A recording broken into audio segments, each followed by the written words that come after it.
So, good morning, everyone. I am Dave Cowan, founder and CEO of Silicon Valley Sales Group.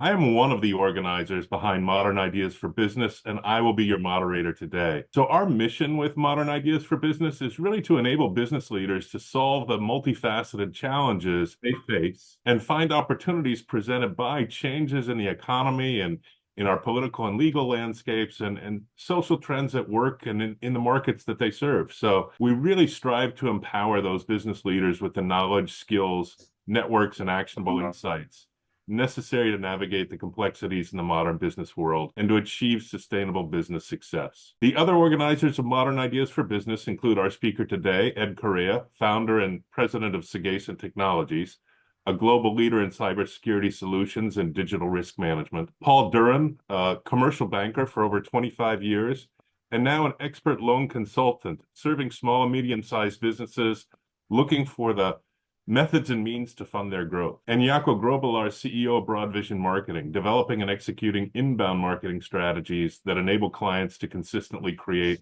more sales-ready prospects. So we started Modern Ideas for Business with the goal of creating an interactive forum where business leaders can learn from experts in a variety of fields, ask questions, and share their thoughts and opinions on the topic of the day. So during today's webinar, feel free to come off of mute and ask questions or offer your thoughts and opinions. We'll also be monitoring chat if you want to ask questions there. So with that, let me introduce our speaker today, Ed Correia. Freeway just suddenly stopped. Ed is founder and CEO of Sagacent Technologies, a 24-year-old IT management and cybersecurity firm focused on risk reduction, particularly for data security, business continuity, and regulatory compliance. Really, the highest praise I can offer for Ed's cybersecurity experience and expertise is the fact that in over 25 years of providing cybersecurity solutions and services, not one of Ed's clients has suffered a major data breach or had to pay ransomware. And in 2024, Sagacent was ranked number 58 of the top 501 managed services firms globally by Channel Futures. So Ed is uniquely qualified to share his thoughts on the current state of cybersecurity and the challenges business leaders face in terms of fending off threats to their data security. So with that, Ed, I'll turn it over to you. Thank you, Dave. Appreciate that. Let's share the PowerPoint. Dave, can you see that all right? Yes, I can. Okay, cool. Let's do that. Okay, so it's 10:04, and we definitely want to have everybody out of here by 11. So I'm going to try and be very conscious of our time and see how things go. Oh, good. By the way, we are picking up some audio in the background from folks. So if you could please make sure you're muted. I've tried to mute everyone, but we are getting some background audio. So I'd appreciate that. Anyway, so today's discussion is cybersecurity risks and remedies. This is a presentation I've done many times before, but I've changed it up quite a bit because I wanted to reflect the realities of today. The key concept here is right under our title. It isn't if you get hacked. So it is a spinal. Dave, if you can do something to mute those folks, I'd appreciate it. Unfortunately, Ed, I don't have the power to do that. Okay, and I don't from my position, so we'll try and continue. Anyway, from the FBI, they've made a statement that it isn't if you get hacked, it's when you get hacked. And I think it's an attitude that all business owners should accept. Yeah. And if you are assuming that it isn't, that if you assume that you are going to be hacked, it's going to force you to put things in place to mitigate the damage when the worst happens. So this is kind of a key concept here. So that's the only time I really can't. Wow. And how long is that? I'm going to take this off and see what I can do for time frame, like for each time I come in. Like how many hours is what I'm trying to say. I think I found it. Okay. Sorry about that, folks. Okay, so let's get going. Some of the myths and realities in cybercrime is the belief I won't get hacked. Hackers aren't interested in me. Hackers don't know who you are. Cybercrime affects everybody, and it is very rare hackers ever target a specific victim. They almost always break in first, and then they see how can they monetize the opportunity. It's an important concept. There's the mistaken belief we only use the best products that already have security built in. Yes, security may be built into things, but there is no perfect product. And certainly if you're making the assumption that some of the companies you're using in the cloud are secure, think again, because almost all of them have been hacked at some point in time. And finally, our employees won't fall for those silly social attacks or emails or phone calls.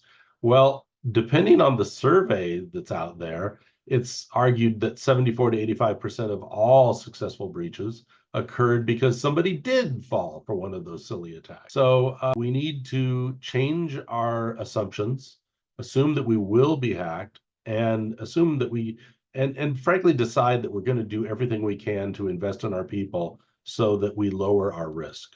Today's talk has 5 sections. So we're going to go over the numbers, what's happening in cybercrime. So these are very new. If you've seen this talk before, these weren't presented before. We're going to talk about some of the recent attacks and what we can learn. And the attacks that I've chosen are all specifically here to make a point. We're going to talk a little bit about artificial intelligence. There's a lot of promise there, but there's a bit of peril as well. And I'm really worried about any business that does this, implements this incorrectly. I'm going to emphasize some key takeaways people should think about. And at the end, I'll give you my prescription for mitigating risks, not only for businesses, but for individuals as well. So I've got a slide there. So let's talk a little bit about the numbers. Cybercrime and damages. Cybercrime globally has reached $8 trillion in US dollars. Again, I want to emphasize that I believe that these numbers are underreported. So I think that the problem is much bigger. Cybercrime is growing at a rate of about 15% per year. And you can see the future is looking pretty bleak as this gets worse and worse. And this is just a reflection of, we need technology to conduct business. And these hackers or bad actors, they just want to monetize the opportunity. They want to get rich wherever they can and separate money. At $8 trillion, I think it's kind of important to think about in terms of global GDP. If we were to map out $8 trillion as a gross domestic product in nation states, Japan and Germany are dwarfed by that. It's less than China and less than the US, but we're talking about a lot of money. And this is not going to get any less. It's going to continue to grow. Another point, password attacks. Microsoft says that the password attacks, this is people trying predominantly to use passwords as a way of breaking in to their cloud applications, grew tenfold just from 2022 to 2023. And that's just insane.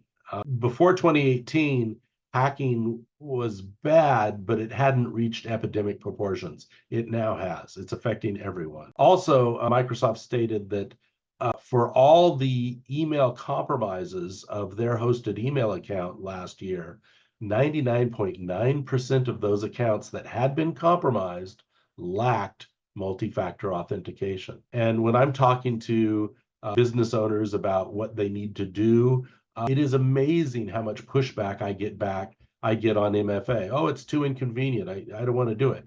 Well, this one slide shows that if we do implement MFA, we're going to be able to thwart an awful lot of attacks. One of my absolute favorite cyber reports, and there are several dozens of these that come out per year, is the Verizon DBIR, Database Incident Response Report. It comes out every year. They've been doing this for about 15, 17 years at range. And it's a multi-hundred-page report. I'm not going to go over everything, but I took like 6 or 7 key points that I want to draw and share.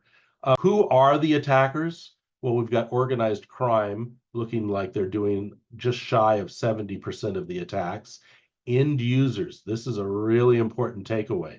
End users are your employees. Your employees are responsible for about 30% of the data breaches. And these might, if you're thinking about somebody taking your data and selling it, that might be on the extreme side, but they also might do small, less damaging things like just take your client list and then try and solicit the business directly. When we're talking about end users getting access to data, nearly 30% of the time, it's that they're getting access to things that they shouldn't have access to. Others are just different classifications of different groups. And nation states or state affiliated hackers, these guys are usually going after very, very specific targets. They usually don't go after normal businesses. They're much more interested in infrastructure systems, power, water, treatment plants, stuff like that. And they're getting very, very good at their hacking. But let's look over here at some of the findings. These are like 3 of the top attack methods that they like to do. Well, Microsoft called out passwords. Yes, credentials are a very successful ways for the hackers to attack. Just under 40% now.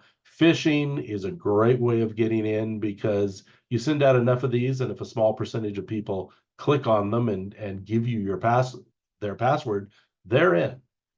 This exploiting of vulnerabilities, this one has grown. It grew about threefold in 2023 over 2022. When we say exploiting vulnerabilities, this is where the hackers are leveraging known problems that exist in systems to get in. So a lot of people would say, well, how would I ever know about that? Well, you need a good, competent IT company that's looking for those, getting the reports on a daily basis, and then swinging into action and doing that. But here's something you can do for yourself, particularly if you're a small sole proprietor. If you're running any operating system that isn't being patched regularly, Windows XP, that's gone. Windows 8.1, that's gone. Even Windows 10, which is the predominant operating system out there, that's being phased out. For the entire presentation, along with copies of the slides, go to modernideasforbusiness.com. Find our library of past presentations and information on upcoming presenters. That is modernideasforbusiness.com.